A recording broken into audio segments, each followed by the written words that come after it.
With us now from his home state of Indiana is former Vice President Mike Pence, who leads the conservative group Advancing American Freedom. Mr. Vice President, happy Father's Day. Thank you for being with us. You too, Chris. Great to be on. Thank you. More than a year ago, you called for American military action against Iran, writing in the Wall Street Journal that Tehran's nuclear program, Navy, and oil infrastructure should be on our hit list. Well, the Israelis went after two of the three, with many expecting moves against Iran's Navy soon, especially if they interfere with shipping in their region. Now Israel wants the United States to help, providing the long-range bombers needed to hit deeply fortified targets. Do you think we should do that?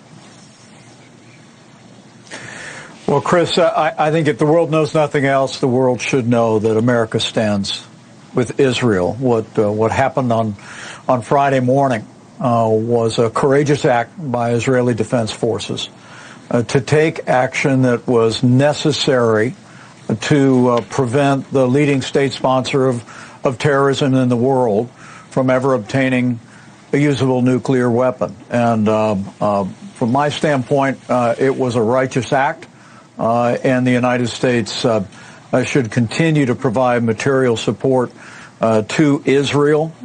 Israel acted alone on Friday morning, but Israel is not alone.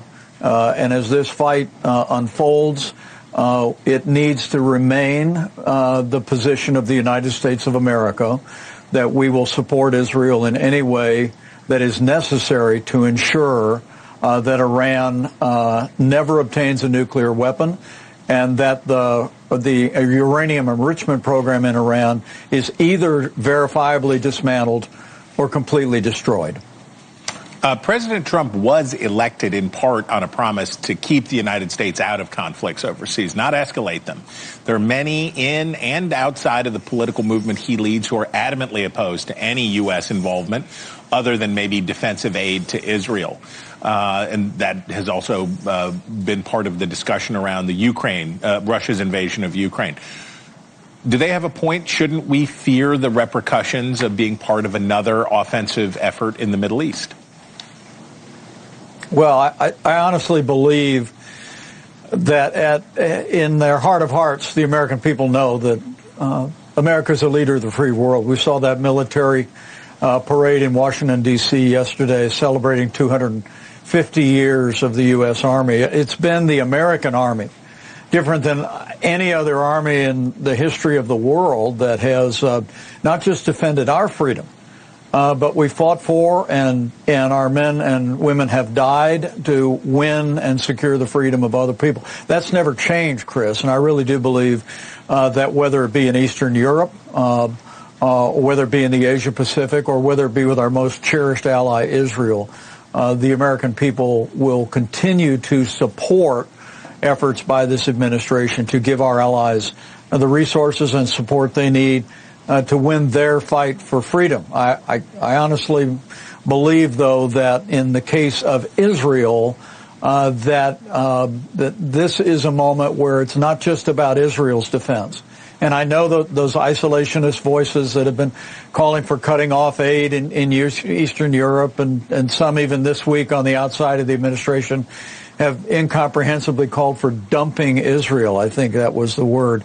But that shows a tremendous lack of understanding about what Iran represents. Iran supported Hamas. They support Hezbollah.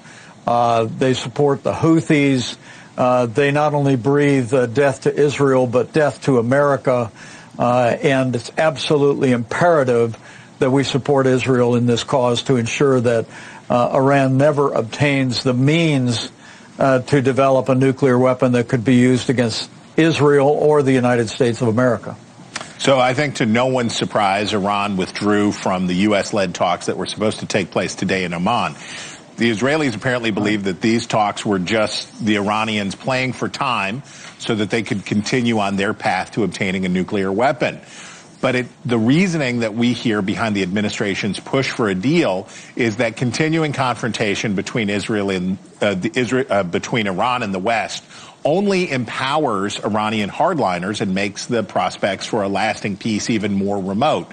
What do you say about that argument? And it's something we've heard from multiple administrations.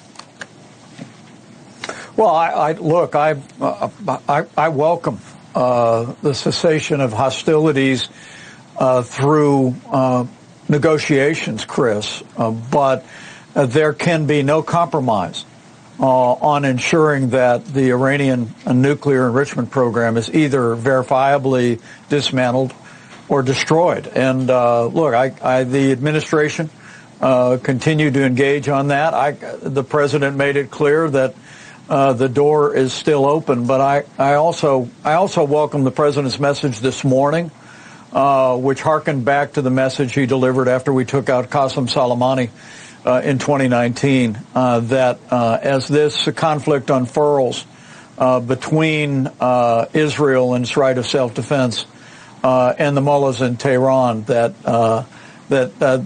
there will be no attacks permitted against American forces or interest in the region without overwhelming response by our military against Iran.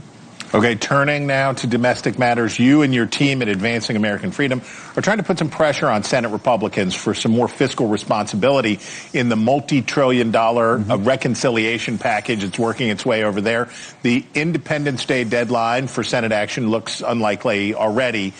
Republican leaders in the Senate are not interested in starting over on a process that has already taken much longer than the president and they wanted. Substantial changes could jeopardize the passage of broadly popular provisions like the extension of current tax rates. Is it worth the risk of taking this back to the drawing board and trying to cut some of the spending and deal with the taxes in a different way?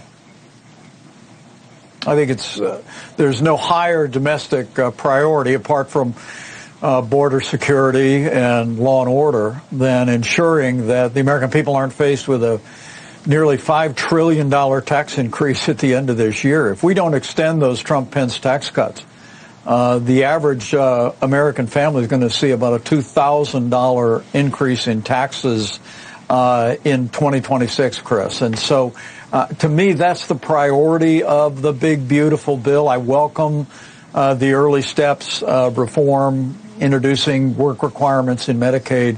But I think we got to keep our eye on the ball, encourage senators. We're encouraging senators to if they change the bill, change the things that will distract or draw attention away from the fact that we simply have to extend and make permanent those tax cuts. I welcome the making permanent several of the business tax cuts that also are in there. But the end of the day, that's the priority. But Chris, you've known me a long time. Look, we have got to generate both the political will and the leadership in this country that levels with the American people. A $36 trillion national debt will not be resolved by nibbling around the edges of domestic spending. We're going to have to bring significant common sense reforms to entitlements, and I'm going to continue to be a voice for that. Okay, you have denounced, I read today, your message, you denounced those murders in Minnesota, and you offered prayers for the victims and their families. It's especially poignant because you've been the target of political violence yourself, famously on January 6, 2021. A lot of Americans hear about these things, and they look at the violent clashes in the streets, and they worry that we may be locked in a destructive cycle. You've thought about this, you've prayed about this, you've wrestled with this. How do we break out of this cycle that seems to be afflicting us year after year? Well, I think first and foremost, Karen and I prayed this morning for State Representative Hortman's family, her husband, who was also taken, colleagues injured, and law enforcement that's still on the hunt in Minnesota. I think the answer is swift and certain law enforcement. And our prayers are also with the people that are hunting down this despicable man who literally posed as a police officer at the front door of this state legislator's home and took their lives. Look, I know there's always a temptation for people to look at trends. You know, I remember 8 years ago at the congressional baseball game when my friend Steve Scalise nearly lost his life. Others were injured by a gunman who professed to be inspired by another network and by Bernie Sanders. And I denounced any shifting of blame at that time.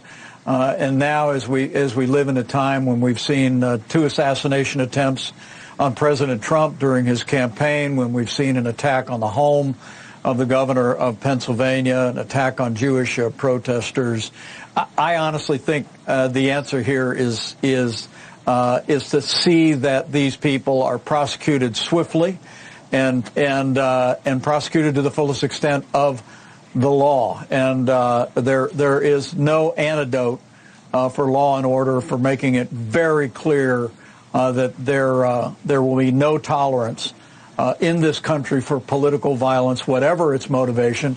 And I believe instances such as this must be universally condemned.